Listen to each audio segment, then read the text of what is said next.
Hey guys, Desolator Magic here. Wait a minute, this isn't when you normally upload Desolator. What's going on? Did the Earth just move closer to a black hole and there's some kind of time dilation effect and we're all gonna die? Yes, that is exactly what's happening and that is the exact explanation. So that's the bad news, but the good news is we've got more Commander spoilers. Now I've got to say, if you're wondering why the power level of these cards is so insane, it's because they're only legal in Commander and Vintage and Legacy. Yes, pretty much half of these would completely ruin Modern, and don't even get me started on Standard. So that's the point. I mean, to even be competitive, to be a good card, they have to compete with like the other 24,000 unique cards that were printed since the game started. So when that's the bar and that's the power level, these have to go crazy. And a lot of people do play Commander for the absolutely crazy OP cards.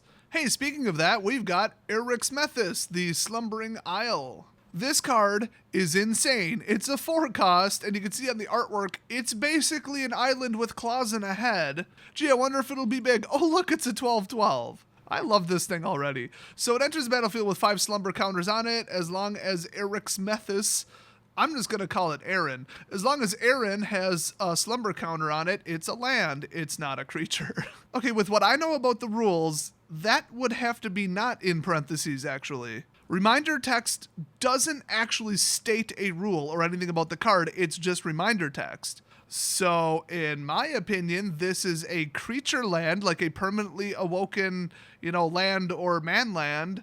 Whatever. So whenever you cast a spell, you may remove a slumber counter from Eryximethus. Also, it taps for 2 colors, 1 green, 1 blue. Seriously though, I can't get past this. You have to say it's not a creature, not in italics, not in parentheses, or guess what? It's a land and a creature simultaneously. Okay, let's move on, or I'm never gonna get past this. So yeah, that card's crazy. I love it. Imperial Storm. 6-cost sorcery with angels on it, you know that's going to be good. When you cast a spell, copy it for each time you've cast your commander from the command zone this game. Create a 4/4 white angel creature token with flying. That, looking at the art and the cost, is exactly what I thought it did. That's pretty cool. I mean, I do like that whole, oh, your commander's been blown up 4 or 5 times. Wow, you're doing great. Okay, really nail him with a spell without having to really do much extra. The problem is, if your commander's been out since the beginning of the game, this is a 4/4 token for 6 mana. So I don't know about these. I mean, they're a nice backup plan, but they're basically like a dead card until then. I mean, you could pay 6 and summon an angel. I mean, it's still a 4/4 flyer, but boy, not a lot of value there. But if he's even been destroyed once, okay, now you get 2 angels for 6, and that's, not bad. Then it just improves from there. It really doesn't work with expensive commanders, though, because you just can't afford to get them out, basically, without a trick. So next up we got Estrid's Invocation. Gee, I wonder which deck this is in. So it's an enchantment 3-cost blue, and you may have Estrid's Invocation enter the battlefield as a copy of any enchantment you control, except it gains at the beginning of your upkeep. You may exile this enchantment. If you do, return it to the battlefield under its owner's control, obviously then with that ETB effect. That's pretty cool. One and done cloners are fine. They're usually a couple bucks. I mean, cloners are cloners, but this is like a recurring cloner. At the beginning of your upkeep, you can just, basically flicker it as a completely different enchantment. So if you get a better enchantment out, clone that. This card is crazy, especially in the deck that it's in. Only thing it doesn't play around is legendary. So next up we got Heavenly Blade Master. It's a 3/6 flying 6-cost angel, and it has double strike, which is awesome. And when it enters the battlefield, you may attach any number of auras and equipment you control to it.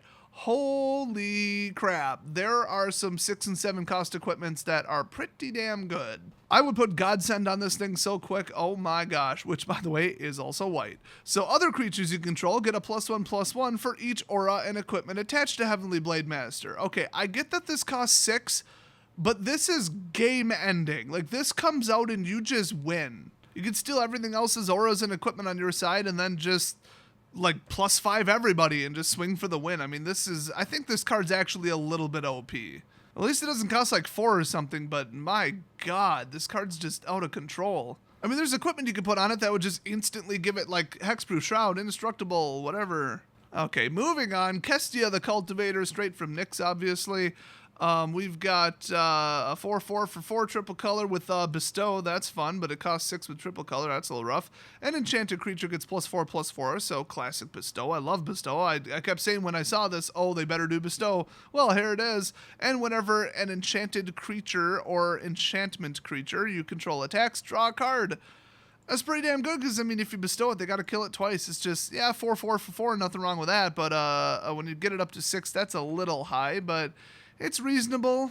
It is a mythic. I think it's a little weak for a mythic, but I mean, still, it's recurring card draw. It's just, I mean, you could just run military intel. Like, that card costs like 2. Rogue's Gloves, Curiosity, it's kind of the same thing, not quite. I mean, military intel, you have to swing with 2 or more, but, you know, whatever. It's a good card. I mean, it's not spectacular. This is good. Next up, Turn Timber's Sower. Whenever 1 or more land cards are put into your graveyard from anywhere, create a 0/1 green plant creature token. This is a 3/3 for 3 already. And pay 1, sacrifice 3 creatures, return target land card from your graveyard to your hand.